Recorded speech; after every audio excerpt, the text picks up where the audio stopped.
Pai, do Filho e do Espírito Santo. Amém. Pai nosso, que estais nos céus, santificado seja o vosso nome. Venha o vosso reino, seja feita a vossa vontade, assim na terra como no céu. O pão nosso de cada dia nos dai hoje, perdoai-nos as nossas ofensas, assim como nós perdoamos a quem nos tem ofendido, e não nos deixeis cair em tentação, mas livrai-nos do mal. Amém. Em nome do Pai, do Filho e do Espírito Santo. Amém. Boa noite a todos. Dando sequência ao nosso estudo, né, sobre o Evangelho de Marcos, já vimos aí os vários nomes, né, que identifica João, Marcos, João Marcos, né, então cada texto a gente encontra, mas é a mesma pessoa, né, é o mesmo Marcos, o redator, né, o organizador do segundo Evangelho, que também, né, já falamos aqui, que o Evangelho de Marcos, por ele ter vivido e convivido muito com Pedro, né, poderia ser chamado de o Evangelho de Pedro, né, porque na verdade Pedro teria soprado para ele ali a narrativa. Aqui, para a gente dar sequência, né, já falamos sobre isso, mas só para recapitular. Quando foi que Marcos escreveu o seu Evangelho? Entre os anos 60 e 70, né, na década de 70. Provavelmente ali por volta dos anos 65, né, que seria a média de idade. Aonde ele escreveu? Né? Ele teria escrito em Roma, né, escreveu em Roma, e com certeza, né, depois da morte de Pedro. E por que ele escreveu? O Jorge estava perguntando. Por quê? Para quem que Marcos, né, Marcos escreveu em Roma, e ele, diferente do que Mateus tinha como objetivo, né, de escrever para provar o messianismo na pessoa de Jesus, que Jesus era o Messias, o Filho do Deus vivo, né, que foi a resposta que Pedro deu para Jesus quando foi interrogado. E vocês, o que vocês dizem de mim? Tu és o Cristo, o Messias, o Filho do Deus vivo. E aqui o Evangelho de Marcos, conforme nós já estudamos nos Evangelhos sinóticos, eles têm, né, basicamente o mesmo conteúdo, mas organizado, né, disposto de cada um com a sua objetividade, né, os destinatários, né? Então, em função de quem vai receber a mensagem, ele vai ajustar o evangelho dele bastante diferente do que fez Mateus, tá certo? Então, ele quer mostrar que Jesus, né, é o Filho de Deus, né? Jesus Cristo é o Filho. E ele, como a gente viu aí no texto bíblico, né, ele já mostra isso logo de cara, né? Capítulo 1, versículo 1, o texto diz aí na Bíblia, né, de todos vocês, princípio da boa nova de Jesus Cristo, Filho de Deus. Então ele já estampou, já carimbou qual é a motivação dele. Por que ele está escrevendo? Né? Para mostrar para os pagãos, os gentios, né, quem é esse homem, né? Ele é o Filho de Deus vivo. João Batista apareceu no deserto e pregava, né, falando dessa identidade de Jesus como Filho de Deus.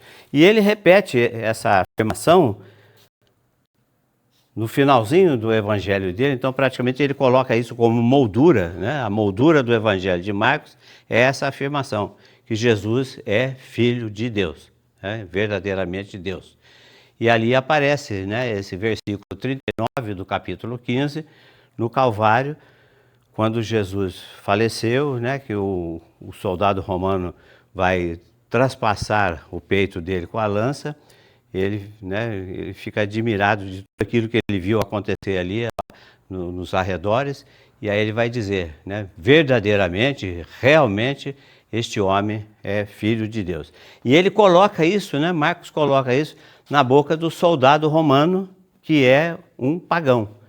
Então, o pagão já se capacitou, né, para reconhecer em Jesus. Opa, boa noite. Opa, olha só, aluno veterano, né, da década de 70, né? Tudo bom, Thales? Obrigado pela presença. O Thales já participou de escola bíblica comigo lá no Parque São Francisco durante muito tempo. Depois aqui na escola de novo, né? Ele, o Gu, o irmão dele, o Maurício, né? E então, a galera... Fazer intensivão, então. Não, vinha um ônibus lotado lá de Aparecida para cá. É mini ônibus, né? Então tá aí, né? Marcos vai organizar o seu escrito para provar que Jesus era verdadeiramente o Filho de Deus. E aí com aquelas características que nós já falamos anteriormente, que como ele vai escrever para pagãos, né, para os leigos, ele vai ter cuidado de oferecer para os leitores explicações a respeito de palavras, né, do vocabulário hebraico, os ritos, né, as celebrações, ele explica. Nós já fizemos aí o comparativo, né, entre Mateus e Marcos, mostrando que Mateus fala objetivamente do assunto, mas que Marcos, né, ele fala e aquela expressãozinha chave, né, isto é, ou que quer dizer, ele usa isso inúmeras vezes no texto justamente para dizer, olha, Boanerges, né, em hebraico, aí ele põe de lá, vírgula, que quer dizer filhos do trovão, Talita cume, né, que quer dizer menina levanta. Então, essa é Lucas também vai demonstrar isso, porque o público-alvo de Lucas também é o povo pagão, mas numa outra circunstância que nós vamos ver, né, oportunamente. Seguindo a nossa história, a importância e a atualidade, né? O Evangelho de Marcos é o mais importante, a fonte mais importante. Nós vimos, né, naquele estudo sobre os evangelhos sinóticos, né, os evangelhos lidos em paralelo, nós vimos que essa fonte que está em Marcos, ela foi utilizada, né, abundantemente por Mateus e Lucas, que escreveram depois. E usaram o Evangelho de Marcos, né, vamos dizer, como trampolim para jogar a mensagem adiante, né, com outras características, com outros sinais.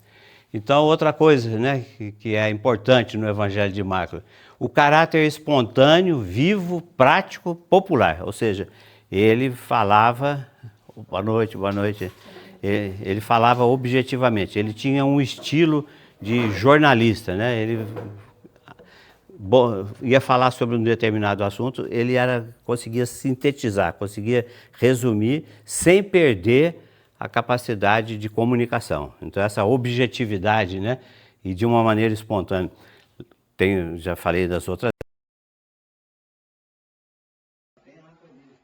Ser batizado, recebe o batismo, né, e Filipe, né, o anjo de Deus, conduz ele para uma outra etapa, para uma outra missão.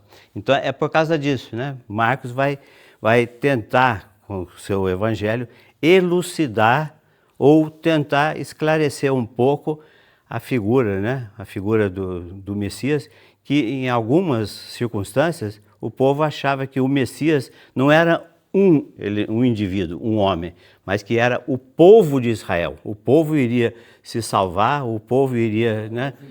Exatamente. Então, essa questão, né, Marcos trabalha com muita propriedade, porque ele vai dar algumas pistas, né, que ajudam a entender esse mistério do Messias. Ele apresenta uma caminhada catequética, é esse estudo aí que eu trouxe para vocês hoje, que a gente vai falar sobre ele, né? A gente vai falar sobre essa caminhada catequética, né? Aí eu já antecipo e retomo aqui o que nós já falamos. Quando eu falava do Evangelho de Mateus, eu falava para vocês, qual é a estrutura do Evangelho de Mateus? Os 5 livrinhos, né, se assemelhando ao Pentateuco. Agora a gente vai falar, qual é a estrutura básica do Evangelho de Marcos? A grande caminhada catequética que Jesus faz com os seus apóstolos. Tá? Ei, Luiz, nada. Ah, o Thales, Deixa eu pegar aqui. Obrigado, Vilela. Então a gente vai falar sobre isso aí, sobre essa caminhada. Já dando um spoiler, né, no que vai ser a caminhada, é o seguinte: em um determinado momento, Jesus inicia uma pregação, né, uma catequese, e aí, né, eu chamo assim, um intensivão. Agora nós estamos aí, né, véspera de curso para FAB, faculdade, simulado, então aquele intensivão, aquela concentração máxima, aula do sábado, domingo, de noite, de madrugada, né, tudo para poder absorver ali o conteúdo para fazer a prova. Jesus vai fazer isso, uma caminhada, né? Ele vai fazer 3 discursos, e em cada um dos discursos a gente vai ver que o povo realmente não estava entendendo nada, né? Mas o spoiler termina aqui. Agora nós vamos falar daqui. Seguindo, a estrutura, né? Conforme nós falamos, né? A estrutura do Evangelho de Mateus, ela estava baseada na relação que ele coloca Jesus e Moisés. Jesus é o novo Moisés. Jesus é aquele que vai ao monte, né? Na pessoa, né, do Filho, vai trazer a lei, né, para aplicar no povo, né, para tentar organizar a cabeça do povo, que estava bastante confusa. Então ele vai fazer o seguinte: o Evangelho de Marcos tem quantos capítulos, eu falei agora há pouco? 16 capítulos. Ele vai meter uma régua no meio, né? Então, na primeira etapa desse Evangelho, Marcos vai colocar uma abundância, né, um grande número de milagres, né, que é justamente para impressionar. Pô, esse cara é poderoso, ele é filho de Deus. Ele queria exatamente despertar no povo, né, a divindade que havia em Jesus, para poder, né, atrair os pagãos, para trazer o pagão, né, muitas vezes o pagão ele é meio flexível, né? Ele acredita em tudo, né? O que passar na frente dele, ele carimba embaixo. Então, essa questão, né, de Marcos inundar o seu texto com milagres é justamente para causar essa expectativa positiva, tá certo? Então ele divide, né? A primeira metade nós vamos ter uma grande, né, uma enorme quantidade de milagres, e o ensino, né, o conteúdo que aborda os ensinamentos, os discursos de Jesus são raros, são poucos. Eles existem na primeira etapa, mas em menor número, né? E a outra metade, né, porque o centro da divisão é a profissão de fé de Pedro. Quando Pedro, né, quando os apóstolos, né, são interrogados por Jesus, o que estão dizendo a meu respeito? E aí Pedro vai dizer: tu és o Cristo, o Messias. A partir, né, porque quando ele diz tu és o Cristo, o Messias, essa revelação vai, né, refletir na primeira parte. E aí Jesus puxa para ele a responsabilidade. Uma semana depois que Pedro faz essa profissão de fé, né, eles são levados por Jesus para o alto do Tabor, e ali eles vão ver o quê? Jesus transfigurado, né? Jesus ao lado de Elias, né, e Moisés, o profetismo e a lei. Ou seja, esse é o Messias. É mais ou menos assim. Esse encontro lá no Tabor é uma degustação do que virá a ser a messianidade de Jesus. É uma amostra grátis, né? Uma coisa. Quando a gente ganha, né, você vai no médico, ele faz toda aquela firula, vou te dar um medicamento, ele dá uma caixinha para você, tem um comprimido lá dentro, né? Se você quiser sobreviver, vai e compra mais. No supermercado, está lá aquela gôndola, né, aquela exposição lá, aquela calabresa, né, se exalando, aquela fragrância gostosa, a moça dá um pitadinho para você, quer mais? Vai lá na geladeira e pega o pacote. Aqui vai ser a mesma coisa. Essa amostra grátis que Deus, né, através de Jesus, vai apresentar para o Moisés e o Elias, né, ele vai acabar revelando isso de maneira mais abrangente, de maneira mais extensa, a partir da segunda, né, na segunda metade, aonde os milagres reduzem, se tornam mais raros, e o ensinamento ganha volume, principalmente através dessa catequese de 3 discursos que Jesus vai fazer. E são poucos capítulos. Começa no capítulo 8, termina no capítulo 8, versículo 30, se não me engano, e vai até o capítulo 10, versículo 52. São 2 capítulos, mas é um bombardeio de ensinamento, né? Que eu resumi nessa folha aí para ajudar vocês, porque na verdade, né, esse estudo que eu estou fazendo com vocês, eu estou me valendo, né, todos nós lembramos, né, a Sara não, porque a Sara é jovenzinha, né, o João Miguel também, mas na virada do milênio, né, houve um projeto de evangelização mega gigantesco no Brasil, promovido pela CNBB, rumo ao novo milênio. Começou em 1997 e a proposta preparatória da virada do ano era estudar a cada ano um dos 4 evangelhos. Então começamos em 97 Marcos, que era o evangelho de Marcos, depois fizemos Mateus, Lucas e João, até o ano 2000. Depois, no ano 2000, nós estudamos os Atos dos Apóstolos. E a CNBB, né, com a sua dimensão bíblico-catequética, ela elaborou subsídios, né? Eu vou trazer o de Mateus para mostrar para vocês, que eu não lembrei de trazer, mas o estudo do Evangelho de Marcos proposto pela CNBB nesse período, né, da virada do milênio era em cima desse livrinho, né? Caminhamos na estrada de Jesus.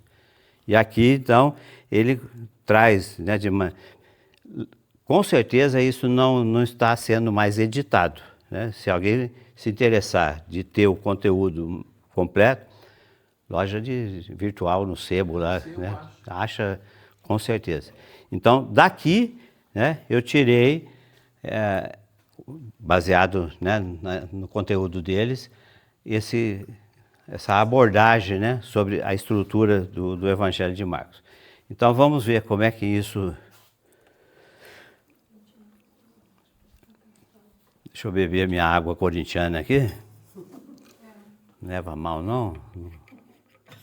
Vou passar o período da Copa em paz. Como que é o nome do filme mesmo, seu cara? Filme? Que você falou pra gente, que eu não sei nem escrever. Do Pedro? Quo Vadis Domini. Mas como é que escreve? Q-U-O, Q-U-O, espaço, espaço, Quo Vadis, V-A-D-E-S, quê? Vades, Quo Vadis. Isso? Se você colocar isso, já vai aparecer, mas a outra palavrinha é Domini, Quo Vadis Domini. Aonde vai, Senhor? A tradução é essa, né? Para onde vai? Você falou das 2 figuras que aparecem junto com Jesus, né? Moisés E Elias. E tem esse ponto, né? Moisés é a lei e Elias é a profecia. A profecia. E a lei e o profetismo se completam em Cristo. Né? Então, ali está, né, a revelação.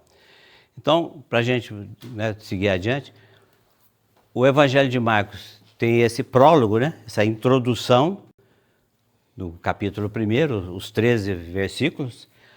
Depois, a primeira parte, né, nós temos somente 2 partes. A primeira parte vai do capítulo 1, versículo 14, até o capítulo 8, versículo 30, né, que eu acabei de falar para vocês. E a segunda parte vai do capítulo 8, 31, até o 16, 20. A segunda parte termina aí. Como é que isso está distribuído? Isso é repeteco, né? Nós já falamos semana passada.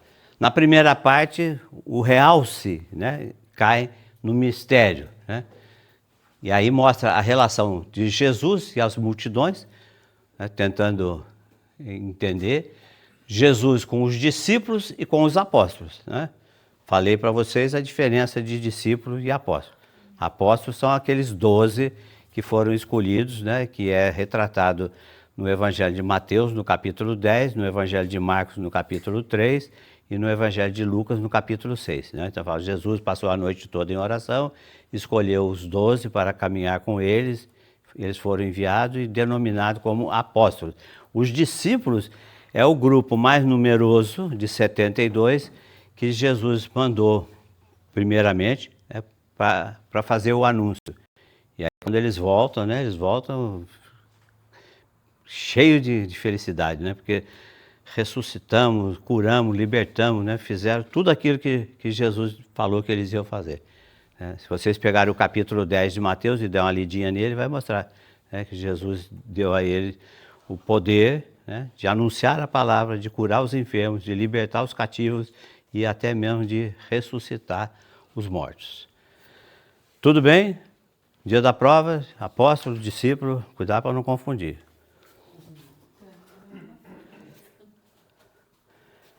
A característica, né, essa que nós acabamos de ver, traz poucos ensinamentos ou instruções. Jesus, né, que tenta maquiar a sua messianidade para não ser revelado, porque estava gerando muita confusão. Então, por isso que ele não quer que fiquem falando muito, porque cada vez que fala algo que não é, acaba, né, aumentando a confusão. Então, guarda, fica de boa. Né? E os milagres, né, em grande quantidade. A segunda parte, o mistério, né, do Filho do Homem. As 3 predições, predição significa, né, aquilo que é dito antes, pré-dito. Né? Então, Jesus vai fazer isso, Jesus vai dizer para eles, né, por 3 vezes, o que é que estava para acontecer. E ele só... Aí depois o texto diz assim, e como ninguém mais tinha coragem de perguntar nada, ele seguiu em diante. Né? Porque a tentativa era colocar ele numa saia justa, né? Como o de amanhã. É lícito, Senhor, pagar o imposto para César? Dê a César o que é de César. Dá a César o que é de César e a Deus o que é de Deus. Quer dizer, se ele fala que é de César, né? Se ele fala que é de César, ele vai contra Roma. Se ele fala que é para contra Deus, então a saia justa. Mas ele sempre, né, deixava a moçada desnorteada.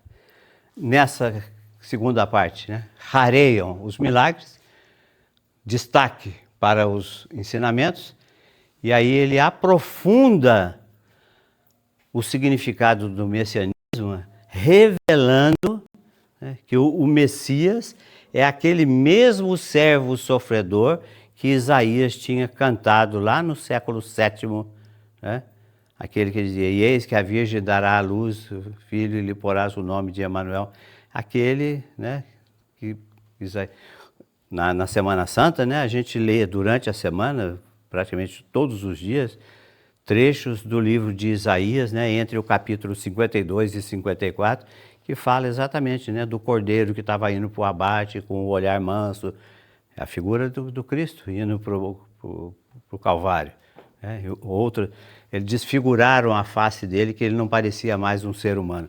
Todas essas, né, informações configuram o Messias. Então eles vão conectar esse sofrimento do servo com a divindade, né, com a realidade do Messias. O Messias não é, né, aquele ser majestoso. O Messias está exatamente, né, na contramão dessa ideia. Então aqui a gente está chegando no ponto crucial. Né? No capítulo 8, fala da segunda multiplicação dos pães, os fariseus pedem o sinal, Jesus vai falando, não vou dar mais sinal nenhum, o sinal já foi dado lá em Jonas, e Jesus fala para acautelar-se, né? Tomar cuidado com o povo judeu, né? Casca de ferida. E aí vem a cura de um cego, aqui a gente já começa a estruturar a divisão do livro. Né? Capítulo 8, versículo 30, a cura de um cego, a profissão de fé de Pedro, o primeiro anúncio e a renúncia. Né? O primeiro anúncio é a primeira predição.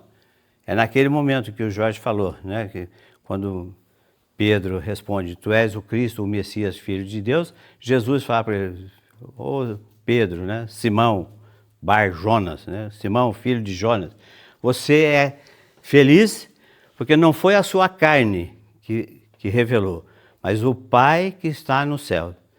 Porque acontece o seguinte, Pedro como judeu, Pedro como, né, uma pessoa simples, simplória, né, grosseiro, né, ele não tinha formação teológica, né, ele não tinha nenhuma instrução rabínica para chegar a essa conclusão, porque todo mundo, né, via em Jesus aquele homem, né, mulambento, né, com as roupas estraçalhadas, andando com aquele cortejo, né, como eu sempre digo para vocês, aquela criançada ranhenta, né, velho, enfermo. Esse era o exército de Jesus. Então Pedro, como todo bom judeu, enxergava Jesus com essa precariedade. Mas ele foi, né, pronto na resposta, porque ele foi assistido pela graça de Deus. No mesmo instante, quando Jesus fala que vai ficar por ali, aquela coisa toda, ele, mestre, bobagem, vamos descer, vamos embora para casa, sai de mim, Satanás. Então ele, né, ele vai de herói a vilão em 30 segundos. Né, com essa, aí ele vai, sai de mim, Satanás. E aí Jesus vai, né, quem quiser me seguir, sabendo disso que eu acabei de dizer, que eu vou para Jerusalém, vou sofrer o flagelo, vou ser crucificado, vou ressuscitar no terceiro dia. Quem, né, quiser vir comigo, renuncia a sua cruz, renuncia a sua vida, toma a sua cruz. E eu sempre falo disso, quando eu falo disso, eu puxo a atenção para o seguinte. Se a gente pegar esse trecho e ler em Lucas, né, Lucas com muita sutileza, né, mas ele acrescenta um detalhezinho na frase que bambeia as pernas da gente. Porque Marcos fala assim, né, quem quiser seguir comigo, pega a sua cruz e venha. Mateus fala do mesmo jeito. Lucas fala assim, quem quiser vir comigo, tome a sua cruz, vírgula, a cada dia, vírgula, né, e venha comigo. É justamente para mostrar que às vezes a pessoa abraça uma cruz e fala, já tomei a minha cruz, daquele dia. Porque amanhã, daqui a uma semana, você poderá ser presenteado com essa cruz. E quando eu falo dessa cruz, eu lembro de um livro, né, muito interessante, mas extraordinário. Meu Cristo Partido. Quem tiver a oportunidade de ler, são 2 volumes. Meu Cristo Partido, a senhora leu, não leu, Dona Rita? Não. Meu Cristo Partido e Meu Cristo Partido de Casa em Casa. É emocionante, é uma coisa... É um padre espanhol, Ramón Cué, ele foi visitar o mercado de pulgas lá na Espanha. O mercado de pulga é que nem tem na Feira Livre, lá aquela parte da quinquilharia, né? O pessoal vende botina furada, né? E ele está querendo comprar um crucifixo. Eu não vou falar.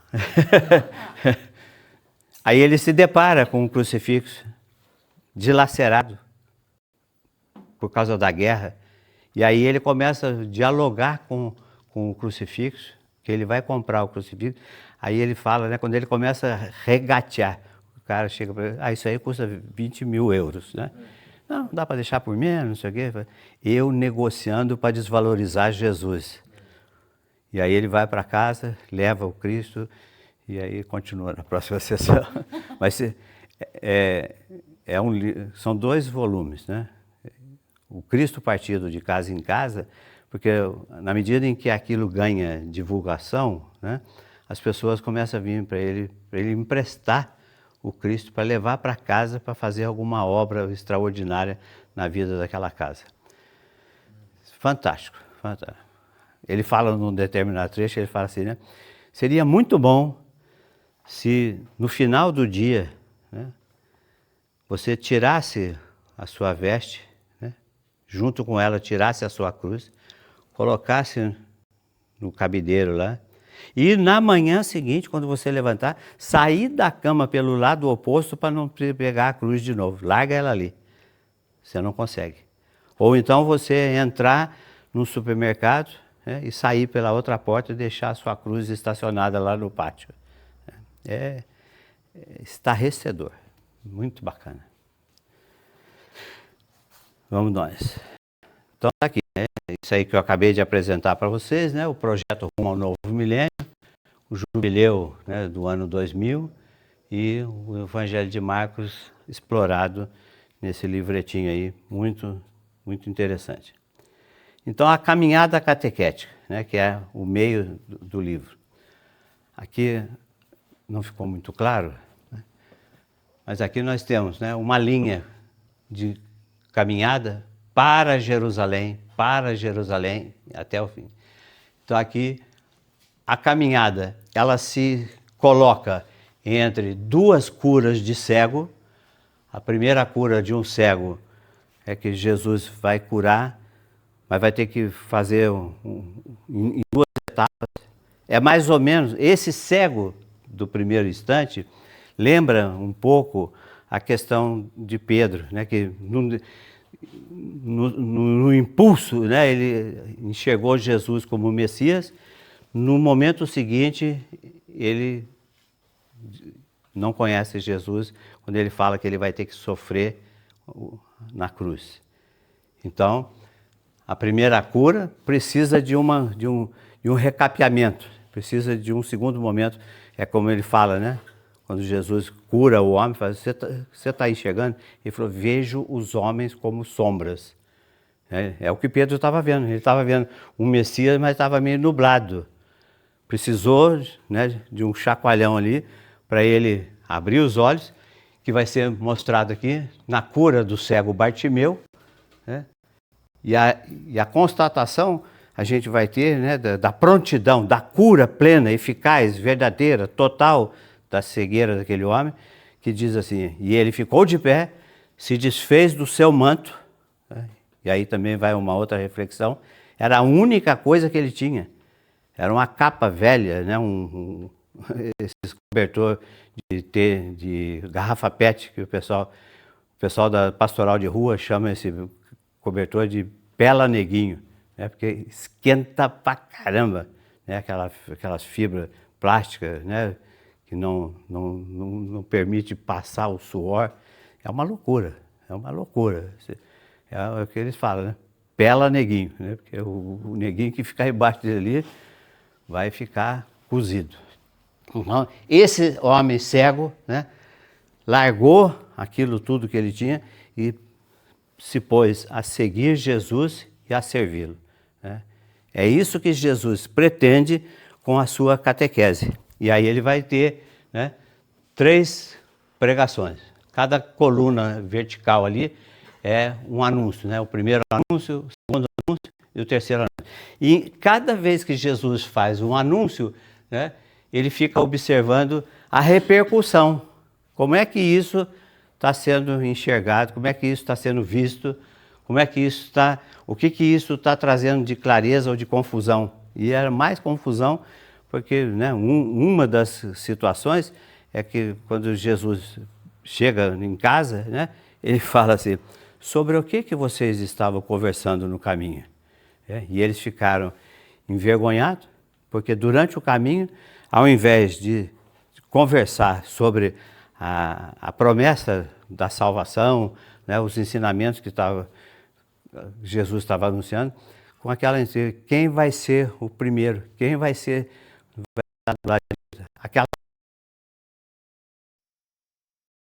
caminhada. Quando a gente abre o livro dos Atos dos Apóstolos, né, para começar o estudo, a gente vai encontrar o quê? A gente vai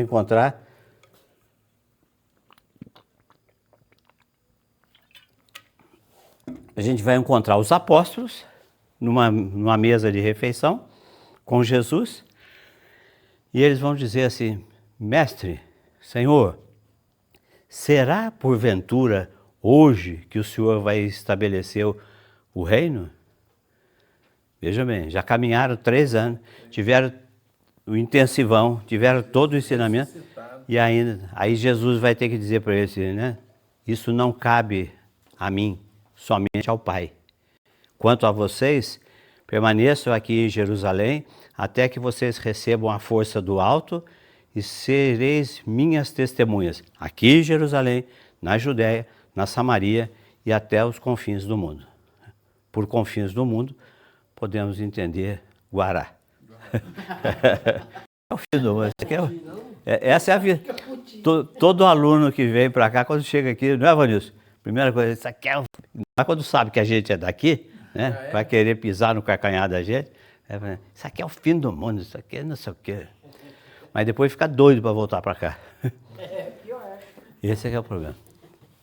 Desculpe a falha, né? Mas foi o melhor que eu consegui de visibilidade ali da coluna. Então tá aqui. Disso que eu falei.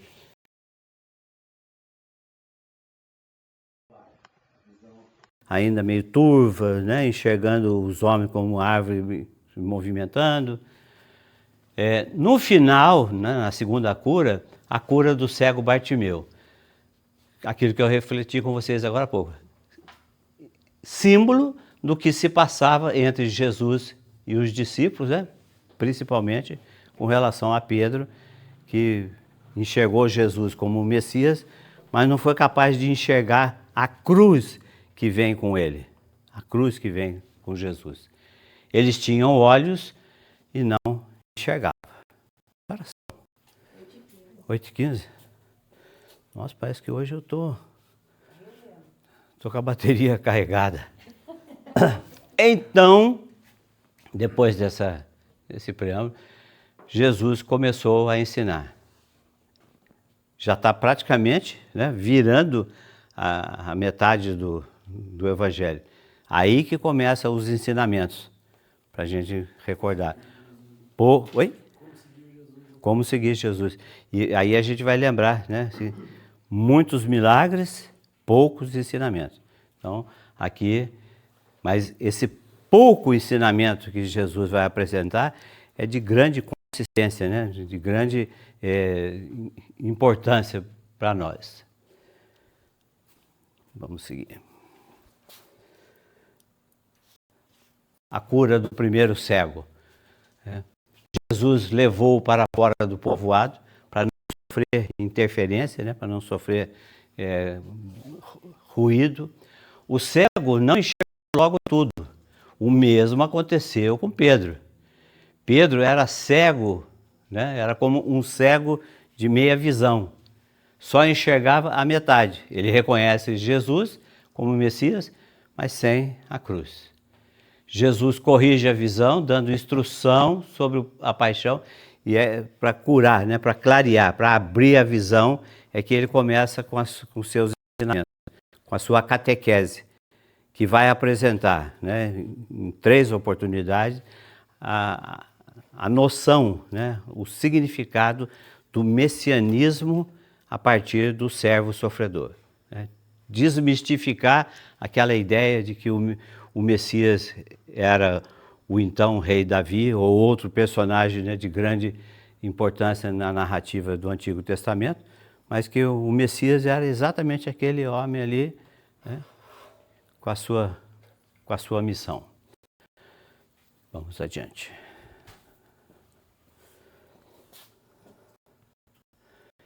Jericó, o cego Bartimeu, né, a segunda cura, o cego Bartimeu. Lembrando, né, que eu já falei isso para vocês, essa partícula bar significa filho de. Né? Então, Bartimeu, filho de Timeu. Porque às vezes tem Bíblia que não traz Bartimeu, traz o filho de Timeu. E tem Bíblia também que fala de Pedro, né? Simão. Simão Bar Jonas. Simão, filho de Jonas. Né? Em Jericó, o cego Bartimeu, assim como Pedro, reconhecia em Jesus o Messias. Porque o cego, né, quando ele percebeu aquele alvoroço, aquele vucu-vucu, aquela coisa toda, ele começa a gritar, Jesus, filho de Davi. Né? Que era Davi, Messias. Né? Então, Pedro, né, teve fé em Jesus, e assim também, né, o cego acreditou. Porque quando ele começa a gritar na beira da estrada, o cortejo, né, a escolta de Jesus não quer permitir que aquele homem se aproxime dele. Mas ele, né, quando ele percebe que ele já está atravessando e já está indo embora, ele se desespera. Jesus, filho de Davi, tem piedade de mim. Aí Jesus manda ele vir. Né? Aí ele vai lá, chama, ele vem. O que você quer que eu faça? Né? Aquela resposta, que eu seja curado. Ele teve fé em Jesus, não fez exigência, né? Ele foi chamado próximo de Jesus, mas não foi exigido nada dele, né? Ele, né, largou tudo, assinou o papel em branco, deixou tudo o que possuía, né, aquele pedaço de lona velha, e seguiu Jesus pelo caminho. Qual é a temática do livro? Caminhamos na estrada de Jesus. Então, esse é o modelo, né, do servidor de Jesus, né, que larga tudo para seguir. É o evangelho da semana passada que falava, né, aquele que não largar pai, mãe, casa, né, o patrimônio, não chega porque a porta que vai para o céu é estreitíssima. Se você tiver sobrecarregado né, parecendo entregador de Mercado Livre, né, que ele entra, não sei como é que ele entra naquela moto, né, para poder entregar 200 mil potes. É assim. Nós temos que largar a nossa encomenda do Mercado Livre. Então aqui, né, a instrução sobre a cruz, né, é como se Marcos, a partir desses discursos de Jesus, ele elaborasse uma cartilha, né? Um tutorial, que é isso que está nessa folha aí, que depois vocês vão poder ver, né? Como é que isso aconteceu. Então está aqui. Essa cartilha, né, do anúncio da salvação através de Jesus, né, que ele é o Messias, consta de 3 anúncios, aquelas 3 colunas, né, que nós mostramos. Dividido dessa maneira, do capítulo 8, versículo 27 até o 38, do capítulo 9, do 30 ao 37, e o capítulo 10, de 32 a 45. Entre o primeiro e o segundo anúncio, né, a instrução, o estudo, né, o discurso de Jesus era para entender, né, instruções, como entender Jesus como era o ponto crucial. É o ponto nervoso da história. O restante, né, circula ao redor. Então, entre o segundo e o terceiro, as instruções que esclarecem a conversão que deve ocorrer, né, o desprendimento de quem pretende seguir Jesus para poder ir com ele, né, para poder caminhar com ele, seguir na sua caminhada. A conversão que deve ocorrer na vida dos que aceitam caminhar com Jesus, o Messias servo. O pano de fundo é uma caminhada. A caminhada, né, como eu mostrei para vocês ali no quadro, né, meio precariamente, mas embaixo eu coloquei ali várias setinhas. Para Jerusalém. Essa catequese ela vai sendo apresentada enquanto eles se deslocam no sentido de Jerusalém, aonde Jesus, né, viveria a sua última semana e seria flagelado e morto na cruz por nós. Então, os seguidores de Jesus, assim como Pedro, né? Porque no primeiro anúncio, quando Jesus fala, é necessário que o Filho do Homem vá, né, para Jerusalém, enfrente as autoridades, morra, né, pela causa, mas depois eu ressuscitarei. Então, mas essa expectativa da morte, né, da flagelação, coloca um certo receio, né? É justo, é da nossa humanidade. Diante de um sofrimento, diante de uma situação, né, de perigo, né, a adrenalina velha vai para o beleléu. Então então aqui também, né, não é um CTE da vida, né, um auditório, né, todo mundo sentadinho, bonitinho, né, arzinho condicionado. Não, a caminhada é pegada, é pegajosa. Tá? Então, 3 anúncios e entre um e o outro, né, uma catequese. no primeiro anúncio, o que a gente vê? Pedro não quer a cruz. Pedro, que tinha acabado de receber um elogio magnífico da parte de Jesus, você falou isso pela ação do Pai, né? Você está em conectividade com o Pai e o Pai revelou isso para você. Né? Mas quando Jesus fala, mas é necessário que o Filho do Homem sofra, né? O flagelo. Jesus reage, né, diante dessa bambeada, né? Pedro deu uma claudicada, uma pipocada. Jesus vai repreender Pedro, né? Chama Pedro de Satanás. É aquilo que eu falei. De herói a vilão numa centelha. Tá? No segundo anúncio, qual é a temática central? Os discípulos não entendem. É interessante quando a gente... E é interessante que quando a gente recebe essa informação e depois vai ler, a gente fica pensando, puxa, eu já li isso aqui tantas vezes e nunca vi nada disso aqui. É porque a gente lê meio, né, cursivamente, né, corridinho, mas quando você vai nas referências, né, vai nos apontamentos, aí o panorama vai se abrindo. Então, no segundo anúncio, né, a temática, né, o cerne é essa confusão e o medo, né? E cada um quer ser o maior. E é onde Jesus vai terminar esse ensinamento, dizendo, eu não vim para ser servido, eu vim para servir. É o que justamente os discípulos estavam querendo só o cargo. Ele queria só constar da folha de pagamento, né?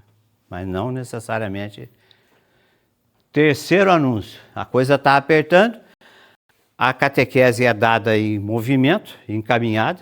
Cada momento desse a gente está mais próximo de Jerusalém, e quanto mais próximo de Jerusalém, nós, né, nos aproximamos do flagelo final. Tá?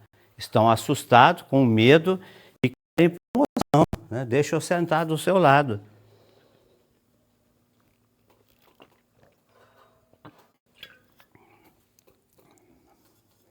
Deixar virado para cá para poder impressionar.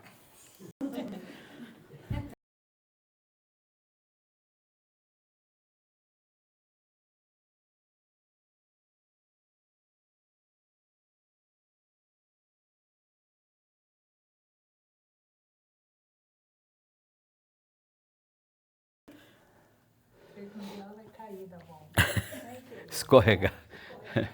Aqui, né? Nós estamos abrindo, é que nem abrir massa de pastel, né? Estamos abrindo cada vez mais o rolo aí.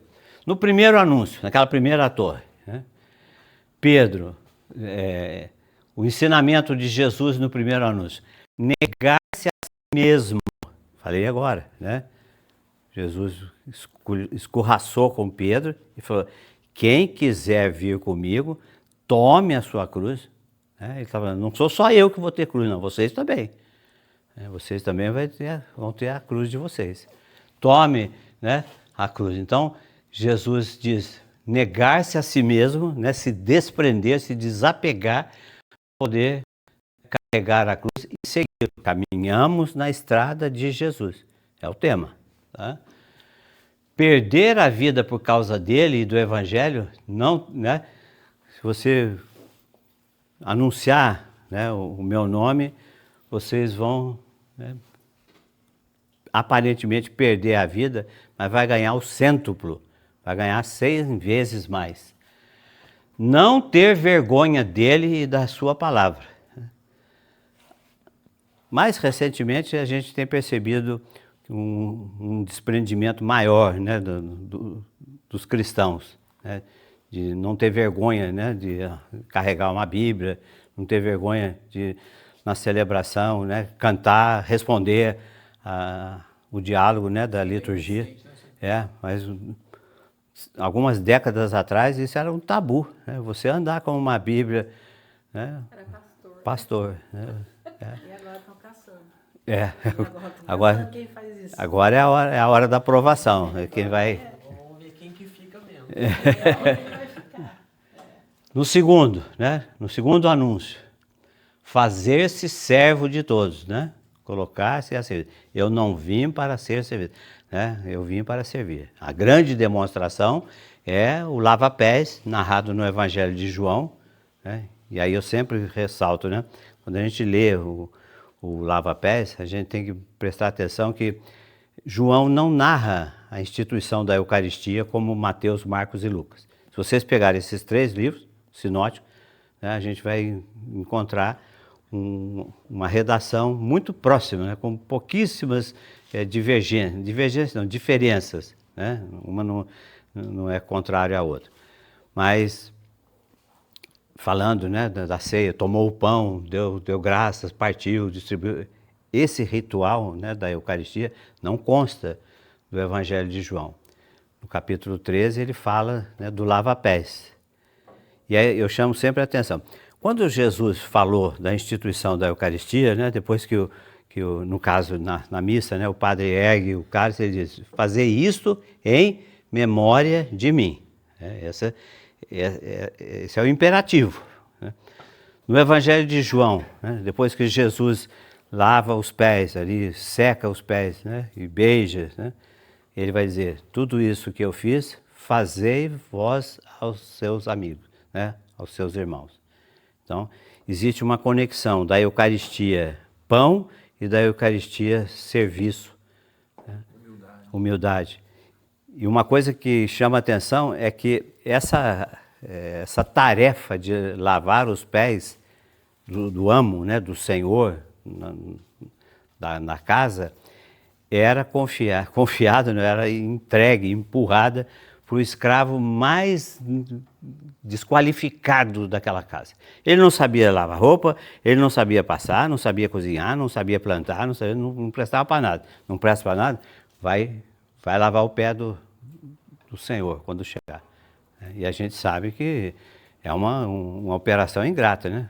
A gente, quando vai lavar o pé da gente mesmo, né, já quase cai para trás, né? Agora você imagina lavar. Então, naquela época era poeira, né? e aí Jesus então fala, né? Fazei-os também vós.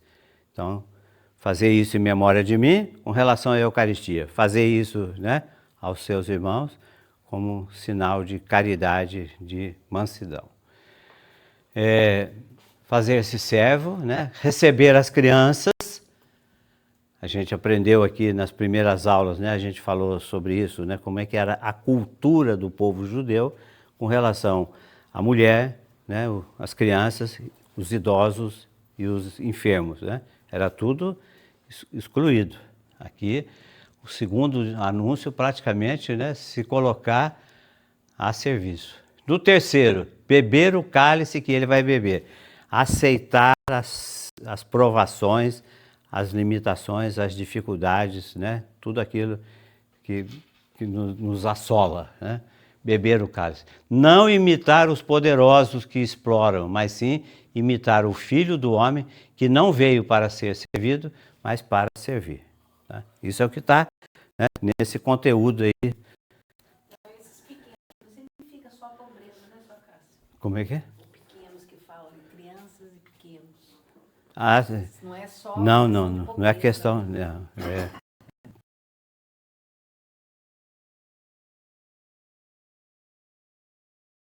significa cabeça dura. Por causa da cabeça dura de vocês, Moisés permitiu. Mas agora, é porque ele começa assim. No início, não era assim. Deus criou tudo harmonioso, né? O homem entortou essa regra, né? Da união do homem e da mulher e começa a praticar essa dissociação do casamento. Mas aí Jesus vai dizer, por isso eu vos digo, se referindo ao início, que no início sempre houve a união, né, do homem e da mulher. Ouvistes o que... Peraí que eu perdi a frase. Jesus falou, né, a partir disso, né, por causa disso, o que Deus uniu, homem nenhum separe. É o que a igreja ensina. Por causa desse versículo, né, a igreja não tem como revogar um casamento, né? anular, como as pessoas falam, porque não existe anulação de casamento. Porque quem instituiu essa lei foi Jesus. Só ele pode revogar. Se ele resolver voltar por esses dias e falar, olha, aquela frase que eu falei lá, né, tendo em vista essa bagunça toda, né, não está valendo mais. Mas enquanto isso não acontecer, o que vai prevalecer é a lei, é a doutrina, né, anunciada por ele. Que horas são? 9h40. Nossa Senhora.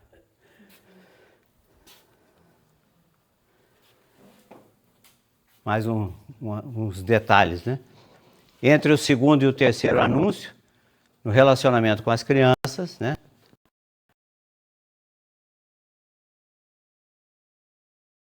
Para ganhar o reino do céu. Aí Jesus vai falar para ele, observa os mandamentos. Ah, isso eu já faço. Então, só uma coisa te falta. Vai, vende tudo, dá aos pobres, né, e vem comigo. Nunca mais ouviram falar desse jovem. Sumiu. Né? Chegou ali afoito, né? Quase fechou o checklist. Entre os discípulos, né? O máximo de partilha. Quem deixar, que eu acabei de falar várias vezes hoje, quem deixar irmão, irmã, pais, filhos, né, por causa terá 100 vezes mais. É o desafio, né? É o grande desafio. Porque o que lá está esse adendo?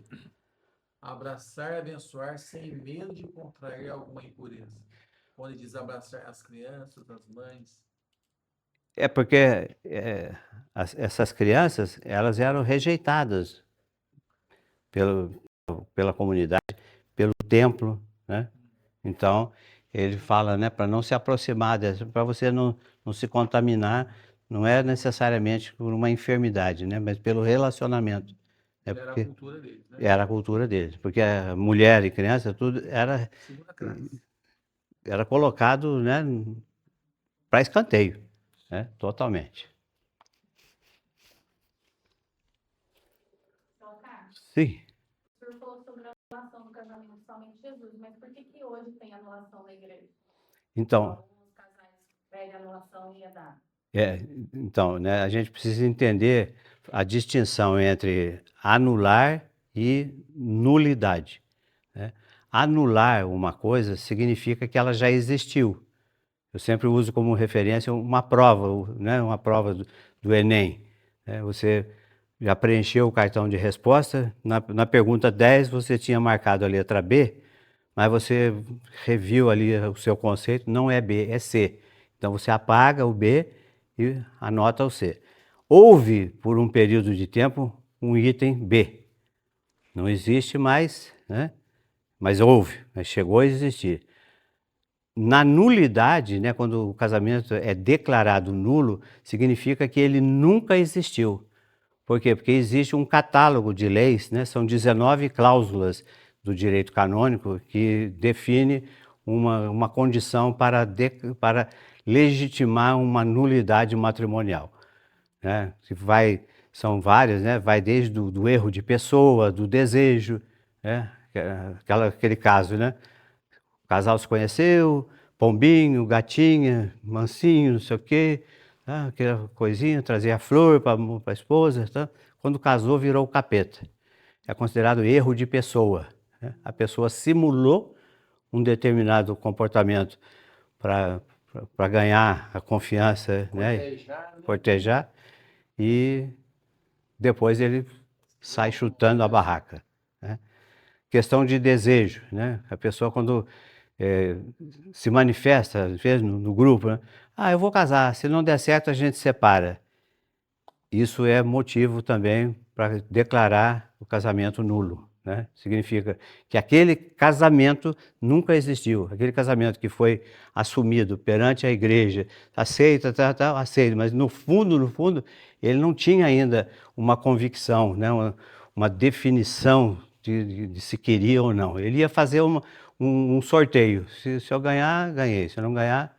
Então são 19 cláusulas, né, que analisadas pelo o escritório, né, da igreja, os advogados, né, aí vai analisar, E vai, se aconteceu dessa forma, então o casamento não existe. E hoje em dia, né, assim, nas últimas décadas, esses casamentos temporão é muito grande. Por isso que se levar para o tribunal é certeza de que vai conseguir a nulidade, né? Porque não houve veracidade porque o que valida o sacramento são aquelas palavras, né, que o noivo e a noiva dizem, eu, Acácio, te recebo, tá, né? Esse é o que valida o sacramento, porque cada sacramento tem a sua oração própria, e a do casamento é essa, né? Então, quando essa oração foi manipulada, né, por sentimentos ainda não consumados, a igreja considera justo, né, oferecer a nulidade para permitir que a pessoa retome a sua vida, né, dê continuidade a um outro relacionamento. Porque se for declarado nulo, né, se for declarado a nulidade, volta ao estado de solteiro, né, pode iniciar um novo relacionamento sem... Casamento é uma coisa, matrimônio é outra coisa. Exatamente. Matrimônio Deu para entender? Deu? Feito? Bom, Bora. Porque até às 10 tem chance. até às 10 tem chance. Vamos deixar isso aqui. Vamos chegar com Jerusalém, né? A gente aqui só prestem atenção, né? Porque o que vai acontecer a partir de agora é o que nós falamos no início, né? Que Jesus vai ser submetido a várias pegadinhas, né? Para tentar cair na armadilha do rei, né? De Herodes, né? E dos seus seguidores ali, os seguidores do templo, né? O fariseu, saduceu, aquela turma toda que nós estudamos. Perfeito? Todo mundo pegou a folha, né? Então aqui vocês vão ver, né? Que é basicamente isso que eu coloquei ali para vocês, né? Ele coloca aí, né, os 3 anúncios da cruz. Depois ele fala, né, as consequências na vida dos discípulos. Aí, isso tudo que eu mostrei ali na tela, né? No relacionamento com os que não são da comunidade, o máximo de abertura e tal, né? Estar sempre a caminho e não parar nunca, né? A gente vai ver isso aí. Entre um anúncio e o outro, né, o bombardeio de Jesus para cima deles, né? O que você estava falando? O que vocês estão entendendo? Perfeito? Perfeito. Então tá bom. Semana que vem... Foi uma aula magna hoje. Aula magna. Vanilson, você está sabendo, quinta-feira é o Corpus Christi, né? Sim. Os alunos vão ser dispensados. Eles vão... Na quarta? Eles voltam no domingo ou na segunda? Acho que no domingo. No domingo, né? Não, é porque está previsto celebração à noite, né? Mas quando os alunos não voltam no domingo, aí cancela. Então tá, beleza. Então vamos agradecer a Deus. Sim, oi? A passagem de lava-pés só é mencionada no livro na carta de... No Evangelho de João. Só. É só. Exatamente, né? É a parte do comungar o próximo, né? Porque você comungar a hóstia, né, é fácil. Agora, você comungar o irmão, né, aquele que desce engasgando, é isso que o Evangelho de João pretende mostrar. Bem. Os títulos da celebração da missa é baseado no Evangelho de São João, né? Bastante. Tem muita coisa que saiu daí.